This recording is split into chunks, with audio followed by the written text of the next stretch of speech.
Today we're taking a look at number 9. It says, take it to the next level. This is a game that plays 1 to 4 players in around 20 minutes, and it's published by Z-Man Games. Yep, so what you're going to be doing is you're going to take these number tiles, which are in different shapes, and you're going to be using them to stack and build displays. And as you move up in different levels, it's going to give you different amounts of points. So what we're going to do is we're going to take you guys through a little bit of an overview, and then we're going to come back up and tell you guys what we thought about it.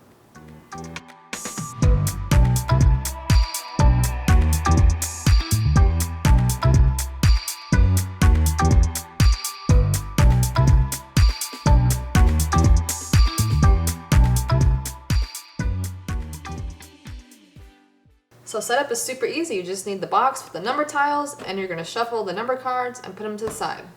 So the gist of the game, you're going to be having your own display, and you're going to be having multiple levels.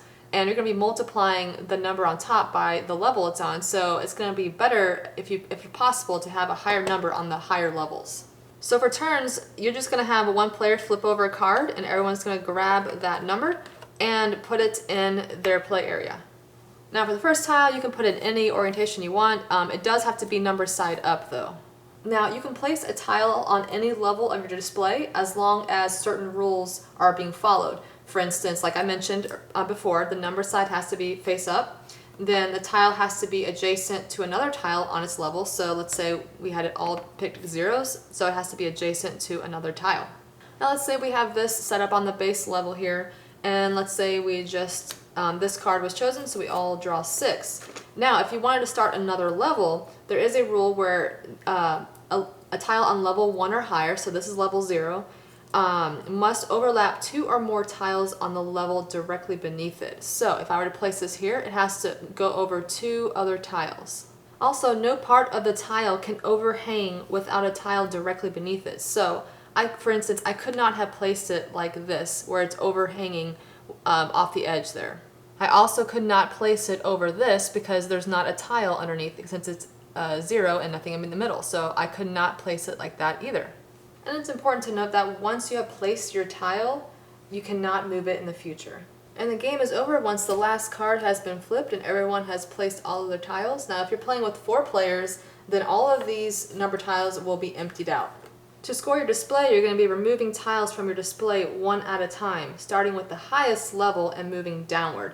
Now this is not a complete example, but this is just enough to show you how to score. So what you're going to do, you're going to take the top one at the top level. So we got level 2 here. We got this 1 on level 2. So what you're going to do is multiply 1 times 2. So that's 2. So that's 2 points for that one. And then you're going to move on to the next. So we got 8 here, and that's on level 1, so that would be 8 points. So now we're at 8 plus 2, that's 10. And then to do the same thing, that's 6 points. So now we're at 16, and so on. And once you get to the base level, all of the base level 0, are worth no points. And then you're going to tally up the points, and whoever has the most points is the winner. And that is number 9. So our thoughts.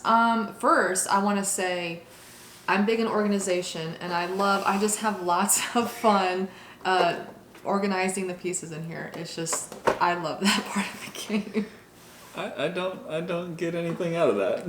Well, I'm the one that likes to put things in, set things up and put them away, so that was fun. That was enjoyable. But how did you like the actual gameplay? So the gameplay, this is one of those things where it's like, I thought that I would really enjoy this because typically I like polyomino type of games or things like that. But usually I do much better fitting things together, not necessarily stacking things. So trying to figure out how to make the tiles stack on top of each other and build different rows, my brain was all out of whack. So it wasn't working for me. I couldn't quite figure it out, and I just did not do well at this game. I think you just need to keep playing it and keep trying it, because this is totally the game that you would normally like, puzzly games. Something just wasn't clicking in my brain on the times that we played. The times that you played, maybe you just were out of it or something. Maybe, I don't know. Because this is definitely up your alley. I liked it, and I'm not as into puzzly games as he is, but I enjoyed it. I had a decent experience, and we played it with my parents as well, and my dad loved it.